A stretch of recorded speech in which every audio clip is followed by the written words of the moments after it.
vogal temática. A vogal temática, ela sucede, ela vem imediatamente ao radical. Ela vai se ligar ao radical dos verbos e de alguns nomes para indicar as flexões. Em verbos, ela vai indicar a conjugação a que esses verbos pertencem. Nós temos em língua portuguesa três grandes grupos verbais. Os grupos dos verbos terminados em AR, o grupo dos verbos terminado em ER e o grupo dos verbos terminado em IR. Ou seja, verbos terminados em AR fazem parte da primeira conjugação. Verbos terminados em ER fazem parte da segunda conjugação.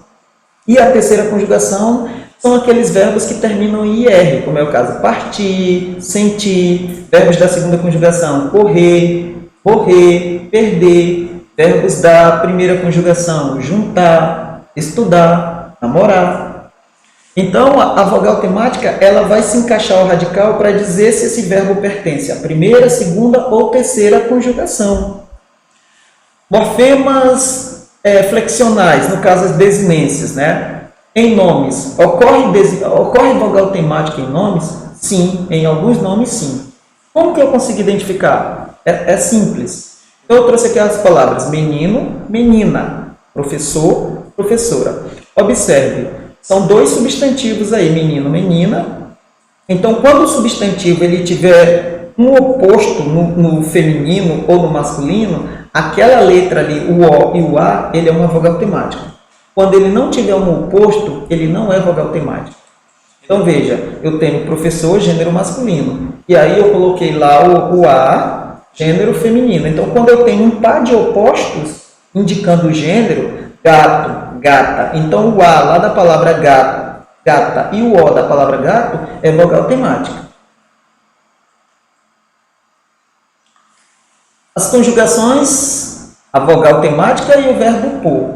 Professor, mas ainda há pouco o senhor falou que só existia três grupos de conjugações verbais, três grandes grupos verbais. AR, ER e IR. Mas agora aparece o verbo por. E ele se encaixa em qual dessas conjugações? Ora, eu te digo que não existe verbos terminados em OR, não existe esse grupo para verbos terminados em OR e verbos terminados em UR na língua portuguesa. O verbo por, há muito tempo atrás, ele se modificou, ou seja, ele passou por um processo de aglutinação. Isso é um processo normal nas línguas dinâmicas, como é a língua portuguesa. Se você voltar a fazer uma pesquisa histórica da palavra por, você vai perceber que o verbo por, há séculos atrás, ele era escrito poer. Então, era P-O-E-R, poer. Então, ele era da segunda conjugação. E aí, com o passar do tempo, ele sofre essa perda de letras e, consequentemente, de fonemas, e ele acaba se transformando em por. Mas ele não deixa de ser da segunda conjugação. Então, o verbo por, ele faz parte da segunda conjugação, que são aqueles verbos terminados em ER. O verbo por e todos os seus derivados. Compor, repor, depor, transpor. Vamos falar agora sobre o tema. O que é o tema? Que morfema é esse? O tema é o radical acrescido da vogal temática. Ou seja, quando eu pego o radical e junto com a vogal temática, eu tenho uma parte da palavra prontinha para receber as desinências. Então, é uma soma que você vai fazer. Você pega o que você classificou como radical e o que você classificou como vogal temática, é o tema. Exemplos. Bebe, mas a vogal temática é a palavra bebe. Juntamos. Na palavra juntamos, eu divido em três morfemas. Junte, radical, a, vogal temática, mos, desinência verbal. Então, quando você pega junte mais o a, você tem junta. Você tem um verbo preparado, pronto para receber as desinências. Essa parte aí, esse morfema é conhecido como tema. Vogais e consoantes de ligação. De todos os morfemas existentes, os únicos que não possuem significação são as vogais ou as consoantes de ligação. Porque eles são fonemas sem valor significativo. Eles servem apenas para facilitar a pronúncia. Eu trouxe como exemplo a palavra gasômetro e a palavra cafezal. Observem o destaque em vermelho. O, e na segunda palavra cafezal, a letra Z. Na palavra gasômetro, nós temos o radical gás e o radical metro.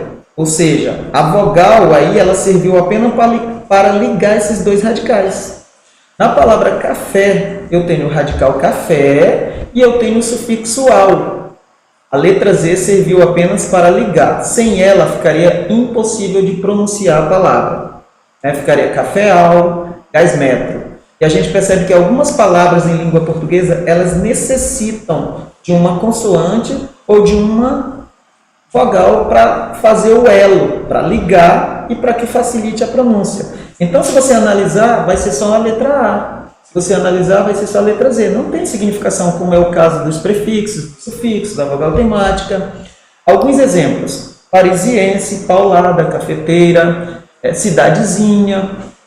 São vogais e são consoantes de ligação. Ou seja, servem apenas para facilitar a pronúncia. É o único morfema sem valor semântico.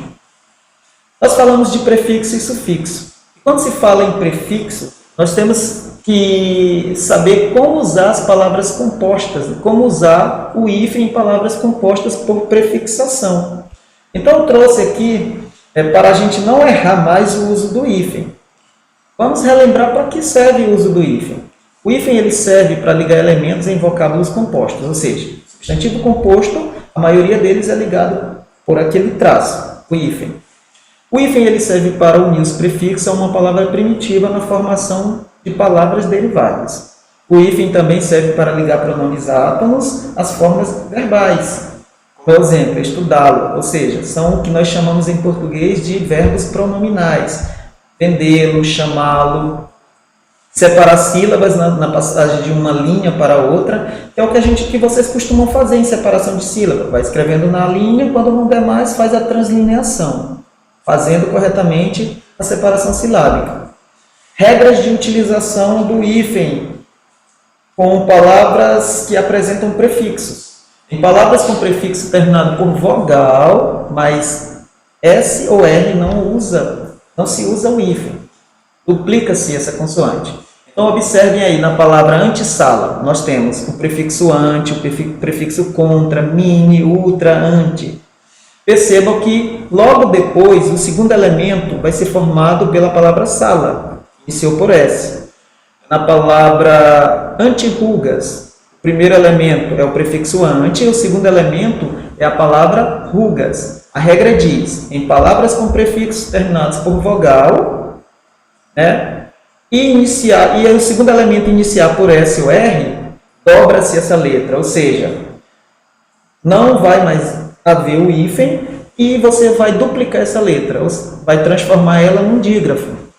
Então vai ficar antessala, contrassenso, mini-saia com 2 S. Aquela regrinha, famosa regrinha do dígrafo que vocês já estudam há muito tempo na língua portuguesa. Com prefixos, usa sempre o hífen diante de palavra iniciada por H. Com prefixos, usa-se sempre o hífen diante de palavras iniciadas por H. Então, eu tenho o prefixo auto-hipnose, auto, co-herdeiro, prefixo co, macro-história, prefixo macro. Então, veja que o segundo elemento sempre inicia por uma palavra iniciada por H. Então, com essas palavras, obrigatoriamente, deve-se fazer o uso do hífen. Uma dica, com o prefixo super, só se usa hífen quando a palavra seguinte começar por H ou R. Então, nós temos como exemplo super-herói, super-resistente, super-interessante. O hífen só será usado com o prefixo super se a palavra seguinte começar por H ou R. Então, veja, na palavra supermercado, eu tenho o prefixo super, mas o segundo elemento não começa por H nem por R. Então, é tudo junto, não se usa o hífen. Na palavra superlotação, o prefixo super, lotação, começou por L. Então, ela não se encaixa nessa regra. Agora, se a palavra for super real, super homem, super herói, veja, herói começou por H, super real começou por R. Então, obrigatoriamente, deve-se utilizar o hífen. Ao colocar o prefixo des nos verbos iniciados com a letra H, deve-se retirá-la. Ou seja, se você for colocar o prefixo des e a palavra iniciar por H, Por exemplo, habitar, habituar, harmonizar, herdar, honrar, começa inicia por H, você tem que tirar a letra H do segundo elemento. Então vai ficar desabilitar sem o H. Deshabitar sem o H. Sufixos à venda. Esse slide ele traz uma análise sobre os sufixos eria e aria. Ou seja, com esse modismo das vendas pela internet, essa pressão da culinária gourmet, que ela vai alimentar a era desses sufixos. Ou seja, nós vamos encontrar eles utilizados de um modo nada habitual. Ou seja, é comum nós encontrarmos estabelecimentos comerciais como uma peixaria, peixe, radical, aria, sufixo, uma padaria, uma doceria, uma livraria. Mas o uso do sufixo eria e aria estão sendo utilizados de uma forma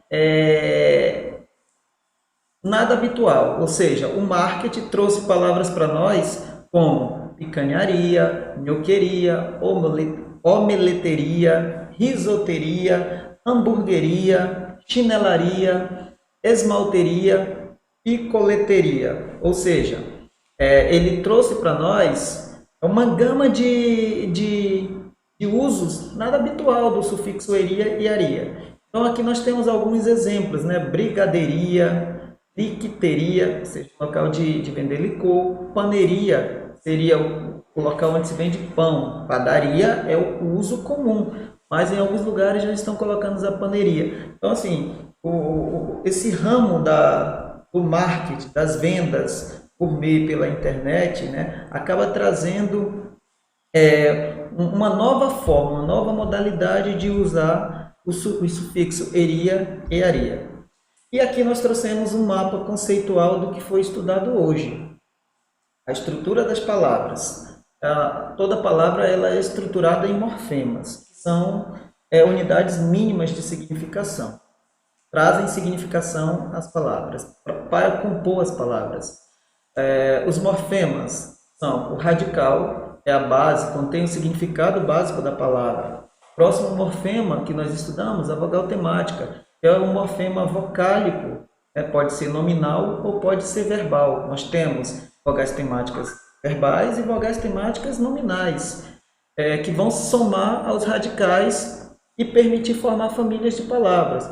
Nós estudamos também os afixos, são de dois tipos, prefixo e sufixo. Eles vão se juntar ao radical para trazer uma nova significação. Em alguns casos, mudar até de classe gramatical. Estudamos também as desinências. As desinências também são classificadas em dois tipos, desinências verbais e desinências nominais. As desinências verbais, elas vão indicar as flexões do verbo. As desinências nominais, as flexões de gênero e número para aquele número.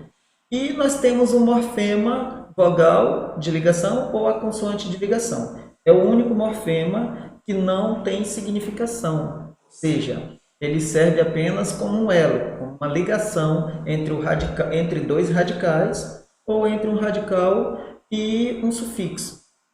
E assim nós chegamos ao fim da nossa primeira aula de português. Eu espero ter contribuído com a aprendizagem de vocês e até a próxima.